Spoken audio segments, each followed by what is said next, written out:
ngobrol tuh kayak orang pacaran gitu loh. Ini kayaknya selingkuhannya gitu kan.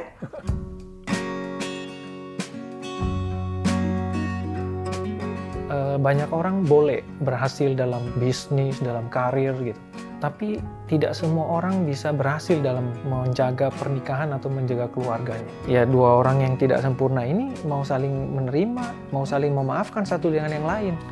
Pada saat saya salah, saya jadi menyadari gini, saya harus minta maaf. Nggak boleh saya ego. Maksudnya karena laki-laki, saya gengsi minta maaf, sorry ya gitu. Nggak boleh, saya harus menyadari, saya harus minta maaf. Proses menjadi berhasilnya sebuah pernikahan itu nggak ada titiknya dibilang berhasil. Karena pernikahan itu adalah proses pembelajaran seumur hidup.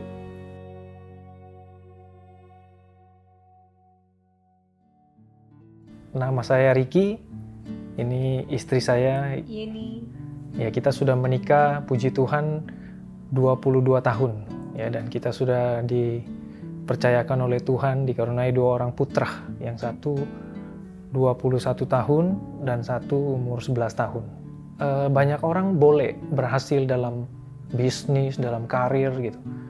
Tapi tidak semua orang bisa berhasil dalam menjaga pernikahan atau menjaga keluarganya. Nggak bisa kita pungkiri, kita melihat banyak orang-orang hebat yang misalnya ya Bill Gates, kita lihat orang yang kaya, tapi pada kenyataannya dia gagal dalam menjaga pernikahannya, menjaga keluarganya. Dan sebetulnya yang harus kita bangga dalam kehidupan ini adalah pada saat kita dapat menjaga pernikahan kita, menjaga keluarga kita. Karena itu adalah sebuah tanggung jawab sebetulnya yang Tuhan berikan pada kita untuk kita menjaga keluarga kita, menjaga pernikahan kita. Gitu. Dan kalau kita bilang kita mau bersaksi pada orang lain gitu ya, apa sih yang kamu bersaksi? Hal sederhana kok. Milikilah keluarga, milikilah pernikahan yang baik, yang bisa menginspirasi orang lain, yang memuliakan nama Tuhan. Itu sudah menjadi kesaksian yang luar biasa menurut saya. Ya, dan juga sebelum kita menjadi berkat bagi orang lain, pertama itu keluarga dulu. Kita jadi berkat nggak di keluarga kita? Yang paling penting itu dulu. Kalau kita udah jadi berkat dari keluarga kita juga pasti akan menjadi berkat bagi orang lain. Kalau kita bicara mengenai tolak ukur satu pernikahan itu berhasil atau enggak, sebetulnya kita harus ukurannya adalah sebetulnya apa yang Tuhan katakan dari mengenai sebuah pernikahan, gitu. Karena kita nggak bisa bilang gini, sebuah pernikahan itu berhasil kalau kita punya rumah yang hebat, punya harta yang banyak, baru pernikahan itu berhasil, dianggap berhasil. Tapi pada kenyataannya bukan itu tolak ukur keberhasilan sebuah pernikahan atau sebuah keluarga. Tolak ukur keberhasilan sebuah pernikahan atau keluarga itu yang Tuhan mau adalah menjadi satunya seorang suami dan istri gitu. Itu pada saat kesatuan itu terjadi, baru pernikahan itu dapat dikatakan berhasil. Dan proses menjadi berhasilnya sebuah pernikahan itu nggak ada titiknya dibilang berhasil. Karena pernikahan itu adalah proses pembelajaran seumur hidup, gitu. Jadi ibarat sekolah, pernikahan adalah sebuah sekolah yang tidak ada kelulusannya. Yang pertama mungkin nggak bisa dipungkiri, perbedaan pasti ada, ya kan?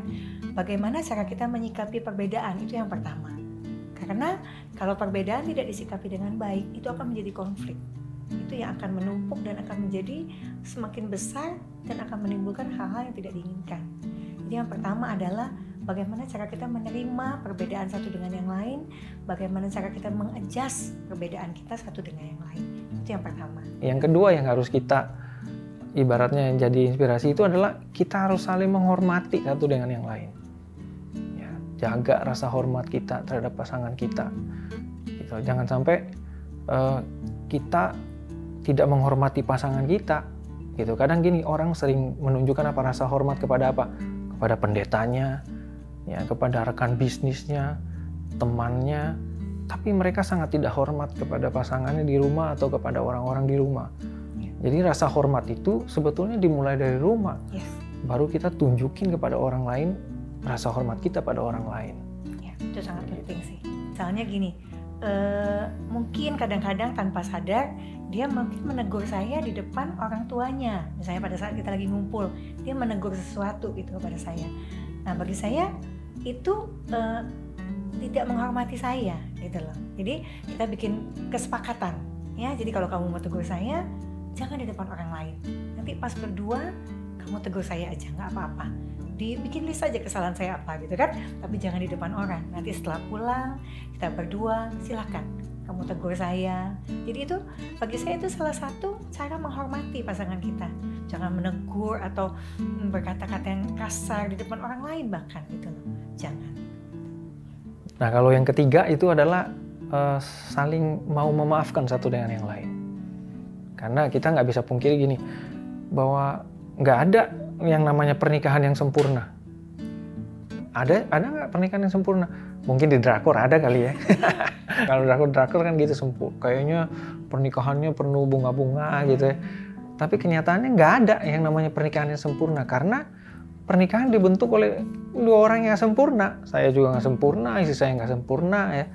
Tapi keberhasilan atau kesempurnaan sebuah pernikahan itu terjadi pada saat ya dua orang yang tidak sempurna ini mau saling menerima, mau saling memaafkan satu dengan yang lain. Pada saat saya salah, saya jadi menyadari gini, saya harus minta maaf. Nggak boleh saya ego. Maksudnya karena laki-laki saya gengsi minta maaf, sorry ya gitu. Nggak boleh, saya harus nyadari, saya harus minta maaf. Begitu pula kalau misalnya istri saya salah, dia minta maaf. Ya kita nggak, kadang-kadang kan sulit kasih maaf. Tapi kita harus menyadari gini bahwa dia minta maaf, artinya saya harus memberi. Karena saya juga mungkin khilaf, bisa juga melakukan kesalahan yang dia lakukan gitu. Lewat hal-hal sederhana aja, misalnya contoh kalau cerita ya.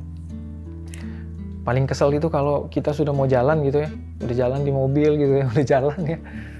Dia bilang apa? Lupa sesuatu gitu ya. Wah itu, aduh ya? Ketinggalan itu kayaknya bikin teng gitu ya. Apalagi kita mau buru-buru gitu ya. Tapi ada waktu-waktu di mana ternyata saya yang mengatakan saya lupa gitu. Jadi pada saat dia bilang dia lupa, ya sudahlah, manusiawi lah, saya juga bisa gitu loh. Jadi ya pernah kejadian, karena pernah kejadian. Ya, memang itu. Kebanyakan sih saya kan awalnya. Ternyata kesini dia juga pernah gitu kan. Saya bilang, oh ya, ternyata bukan cuma saya, kamu juga bisa salah. Sebenarnya ada masa-masa sulit di mana ketika dia salah mengambil keputusan pada saat melakukan suatu investasi misalnya gitu ya.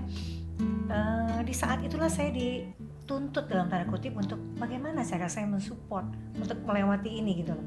Sebagai pasangan mungkin kita bisa saja menyalahkan, kamu sih nggak dengerin saya, kamu sih lakukan hal ini gitu. Kan saya udah bilang jangan gitu kan. Tapi pada saat itu enggak, di hati saya bilang justru di saat terpuruk inilah kamu harus support. Pada saat kita telah melewati hal itulah kita jadi semakin kuat dan percaya bahwa di saat ada kesatuan, di saat ada kesepakatan, itu Tuhan bekerja luar biasa. Ya. Jadi firman Tuhan itu nggak pernah salah. Kadang kita cuma baca, pada saat kita melakukan itu dahsyat banget. Kan di firman Tuhan bilang gini, di mana dua orang sepakat. Sebetulnya kata dua orang di situ yang paling dekat ya suami istri, gitu. Ya nggak usah jauh-jauh, suami istri bersepakat itu udah hal yang dahsyat. Pernah juga ada yang gini loh, ada yang ketemu kita berapa tahun yang lalu. Jadi dia belum kenal saya, dia kenalnya sama suami saya dengan Ricky. Jadi dia ketemu saya di satu restoran gitu lagi makan. Dia lihat kok Ricky itu sama wanita ini begitu mesranya, begitu ngobrol tuh kayak orang pacaran gitu loh. Dia lagi bingung, ini kayaknya selingkuhannya gitu kan. Yes, itu sampai dia ngomong sama kita begitu, dia bilang ternyata dia baru setelah kenal, oh ini memang istrinya gitu loh ya. Jadi kita nggak buat-buat, saya juga nggak tahu secara naturally gitu loh. Hal romantis dalam pernikahan tuh memang harus dijaga dalam tanda kutip, dirawat gitu ibaratnya. Saya sampai saat 22 tahun pernikahan ini, saya jalan sama istri saya, kalau jalan juga saya masih gandeng tangannya gitu, mau di mall. Kemarin kita ke Pancoran, pasar aja sesek-sek gitu, saya masih pegang tangannya gitu. Maksudnya hal sederhana gitu loh, tapi ya Iya kita lakuin aja, dijaga gitu dalam tanda kutip gitu. Jangan sampai istri suami jalan 2 meter depan, suaminya di belakang gitu. Tapi ada yang bilang juga kalau misalnya suami suka gandeng tangan istrinya itu ada hal yang lain. Takutnya istrinya belanja gitu ya, shopping kebablasan, ini ditarik, jangan masuk. Dipegang terus gitu. Jangan nyasar. Wah bahaya nih masuk ke toko sana sini. Jadi mendingan dipegang aja tangannya gitu. Kalau saya enggak. Enggak ya. Enggak.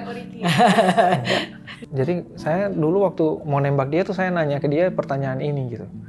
Saya nanya, menurut kamu Tuhan Yesus itu salah satu atau satu-satunya juru selamat? Ya. Itu aja, dari situ aja pertanyaan saya. Kalau misalnya dia jawab salah satu, ya mungkin saya sama yang lain kali, bye. Ya benar-benar. Saya pikir dia mau nanya apa gitu kan. Dia bilang, menurut kamu Tuhan Yesus itu satu-satunya atau salah satunya juru selamat? Iya. Waduh, saya waktu itu baru kenal Tuhan, baru dibaptis. Tahun 94 saya dibaptis. Aduh, kalian belum lahir kayaknya ya. 95 saya pacaran sama dia, itu dia mau nembak, pertanyaan itu yang ditanyakan ke saya. Waduh, saya bilang waktu saat itu, waduh berat banget ya pertanyaannya gitu ya. Ternyata itu... Ya, itu jadi patokan saya, tolak ukur saya. Gitu. Jadi, menurut kami sebuah pernikahan itu sangat berarti untuk dijaga gitu, seperti sebuah hal yang Tuhan percayakan dalam kehidupan kita, dan tidak bisa kita pungkiri bahwa sebuah pernikahan, sebuah keluarga itu harus dijaga juga lewat komunitas kita. Jadi saya tetap mendorong pasangan-pasangan, orang-orang yang sudah menikah untuk punya komunitas di dalam core dengan orang-orang yang sudah menikah agar dapat saling mensupport, saling membagi kehidupan, saling share mengenai nilai-nilai kehidupan, dan bisa saling menguatkan satu dengan yang lain. Karena perjalanan pernikahan itu sebuah perjalanan panjang, bukan perjalanan 1 hari 2 hari. Sebuah perjalanan panjang, kalau perlombaan itu finishnya sampai maut yang akan memisahkan kita. Jadi jagalah pernikahan kita dengan baik, dan salah satunya jaganya lewat core. Tuhan Yesus memberkati. This is our story. What's yours? Enggak gini, kamu gitu, aku gini. Aku gini dulu. This is our story. Jangan dong, kalau gitu nggak lucu. Terus kamu gini tuh. Cukup nggak waktunya? Terus kamu gitu. Cukup. Iya. Bukan. Nah, baru. Udah gini aja deh.